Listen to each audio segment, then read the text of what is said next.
Hey, how's it going? It's Tim Brown, and today I'm going to be talking about 11 ineffective SEO methods that don't work anymore.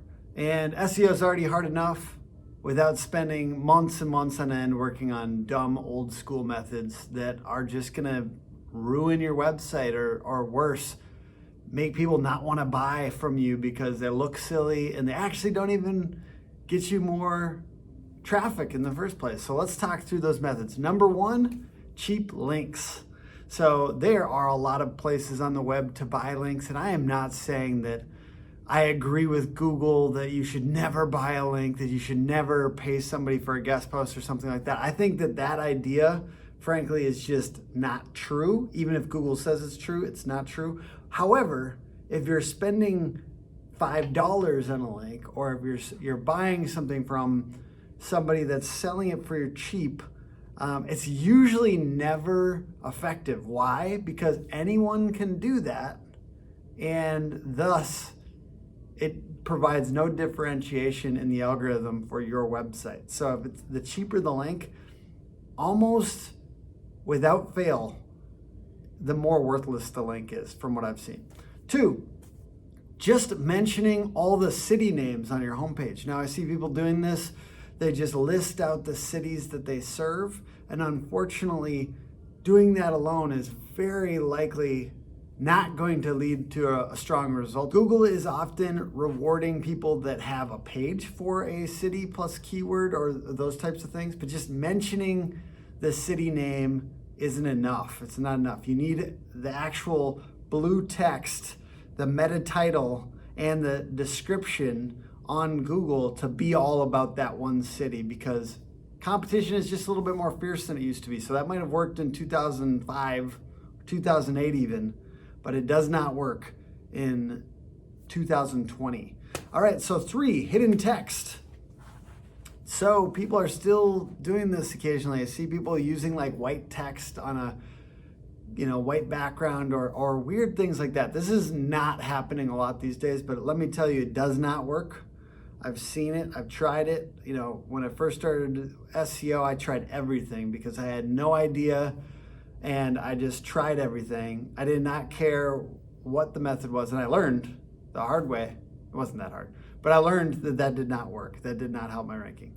4, keyword match domains. So I just got this question this past week, and it was, hey, we're a roofing company. Does roofing help our ranking if it's in our domain? And I'm not going to say that it doesn't work at all, but in the algorithm, it's much less effective than it used to be. Google got really good at parsing this out and saying if it's in the domain, that's not going to help you that much. Now, that being said, Bing still seems to use this as a big ranking factor. I see exact match domains in Bing's search results at the top more often than Google, for sure. But Google has gotten a lot better at parsing this out. So if somebody tries to sell you a domain with the keyword in it for $200 through your email, don't buy it. All right. 5, pages for every keyword variant. I've been trying to figure this out myself. I've been, switching it up with Twin Cities and Minneapolis and trying these different things. And I've seen this not work very well. So I'm not saying, once again, it's not that it never works, it's that it works much less than it used to, because people used to create a landing page for every single variant. And to be honest, you're more likely to catch an algorithmic issue because you've got duplicate content or duplicate seeming content, because Google can use the concept of synonyms, LSI keywords, or latent semantic indexing keywords, which basically just means the shoulder topics of the topic that you're talking about. It's like a word cloud where Google kind of understands and clumps these things together. And if they're so close to each other that they're like the same topic, if they're like a synonym, you should just create one page with all of those on it and try to go after all those keywords. When it's the same topic, but just a little bit slightly different wording, go for the same landing page, go for the same blog post. Don't create 5. Number 6, heavy use of keyword match on internal links. I've experimented with this too. We've experimented, with different keywords on our website and actually popping it in there. First of all, it looks spammy, so it doesn't look great. And second of all, it doesn't change your ranking. I've tried this a lot with a lot of different things. It does not work anymore. Just take my failure and use it. I tried this for a while and it didn't work. So heavy use of keyword match on internal links. We think that because keyword in the link from another website to our website is effective, that might also be useful on the website, on our website, but it's not the case, sorry.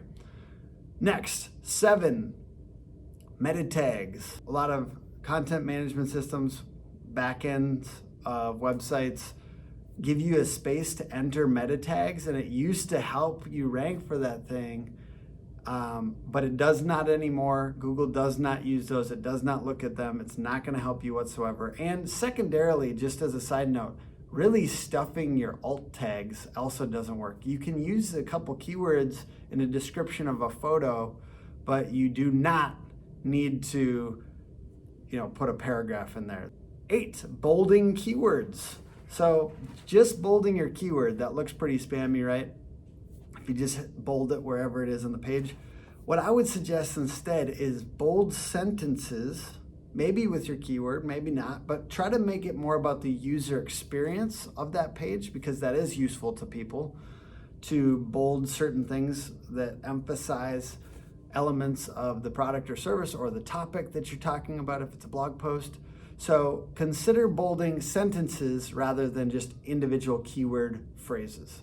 Next, long form content without substance. So yeah, as SEO professionals and writers and copywriters, whatever you are, if you have had the experience to, look at the data surrounding long form content does very well on average. But the reason that it does very well on average is because of substance.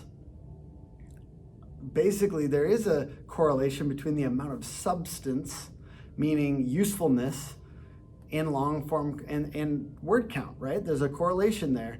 But it doesn't mean that just because you write a ton of words, especially if you're repeating yourself and you're, creating this basic content that's really long, that doesn't help people any more than a short blog post. And in fact, it actually would be more useful if you did 500 words and just did a quick paragraph up at the top to give the answer right away for people searching.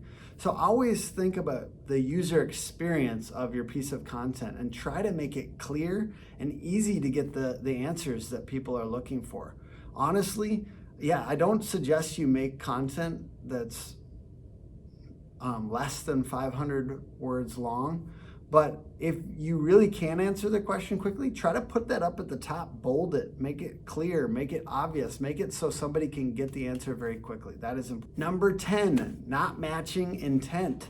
So I've seen, like I said, I'm sharing all this failure that I've had over the years. 5 years ago, I did a blog post about conversion rate optimization, making your website more likely to get contact forms and sales.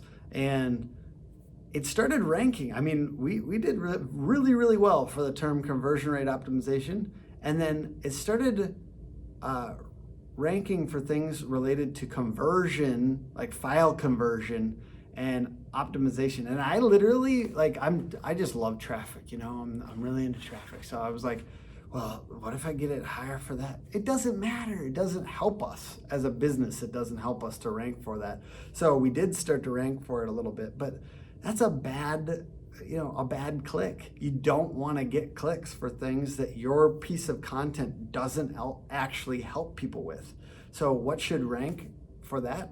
File conversion tools should rank for that, not our blog post about conversion rate optimization. So stop trying to rank for things just to try to trick people into reading your content about something else. Match the intent. But what it comes down to is you got to figure out what people want for that keyword. So if they want a list, you got to give them a list. If they want, a bunch of examples, you got to give them a bunch of examples. If they want images or infographics, you got to give them that. You got to figure out what kinds of things are ranking currently. So Google the thing, look at what's ranking currently for that, and try to figure out how to combine the best features of what's ranking currently into a better blog post than currently exists. 11, keyword stuffing. Oh man, I love talking about keyword stuffing. What I will say is just sitting there and putting your keyword into the blog post in 10 spots randomly does not work. However, there is a blended approach here, which I actually am like kind of into using keywords more than some SEOs, because some SEOs think, oh, this, any use of keywords, Google can figure it out. Google's not that smart, guys. It's smart. It's smart. Trust me, it's smart. But it's not so smart that it's gonna be able to read your mind. It's not gonna rank you for something, usually, where you didn't mention the keyword a couple of times. So you gotta find a blended approach. You gotta find a way to work in your keywords naturally at the beginning, end, and in the headlines in a way that doesn't feel like stuffed content. So use a blended approach there, but just straight keyword stuffing and not thinking about intent and not thinking about human beings is going to be ineffective. So there's some examples of bad SEO that doesn't work anymore. Hey, are you subscribed to our YouTube channel? I would love it if you'd click the button below to subscribe and even hit the bell if you want to get alerts about our videos. Thank you so much. Like the video and comment if you get a chance. All right, bye guys.